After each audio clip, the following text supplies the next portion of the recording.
പ്രത്യുൽപാദനം നടത്താൻ വേണ്ടി കൂണുകൾ വായുവിലൂടെ ബീജകോശങ്ങൾ കൈമാറുന്നത് കണ്ടിട്ടുണ്ടോ? ആ അപൂർവ കാഴ്ചയാണ് ഈ കാണുന്നത്.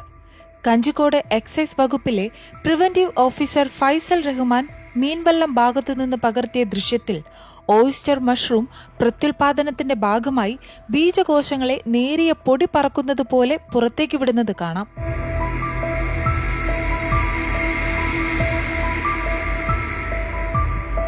പലപ്പോഴും ഒരു പൂവിൽ നിന്ന് മറ്റൊന്നിലേക്ക് പൂമ്പാറ്റകൾ വഴിയോ വണ്ടുകൾ വഴിയോ ഒക്കെ പൂമ്പൊടി കൈമാറ്റം ചെയ്താണ് പരാഗണം സാധ്യമാകുന്നതെന്ന് നമുക്കറിയാം. എന്നാൽ ഓയിസ്റ്റർ മഷ്റൂം പോലുള്ള ചില കൂണുകൾ അവ ഉൽപ്പാദിപ്പിക്കുന്ന ബീജകോശങ്ങളെ കൈമാറാൻ കാറ്റിനെയും ജലത്തെയുമൊക്കെയാണ് ഉപയോഗിക്കുക. കൂണുകളിൽ നടക്കുന്ന ബാഷ്പീകരണം വഴി ചെറിയ വായുപ്രവാഹങ്ങളെ സൃഷ്ടിക്കാൻ കഴിയും. അങ്ങനെ ഓരോ ചെറു സുഷിരത്തിൽ നിന്നും ജലബാഷ്പം പുറത്തു വരുന്നത് ബീജങ്ങളെ ഉയർത്തി അവയ്ക്ക് വായുവിലൂടെ പറന്ന് സഞ്ചരിക്കാൻ കഴിയുന്ന കാറ്റ് സൃഷ്ടിക്കുന്നു.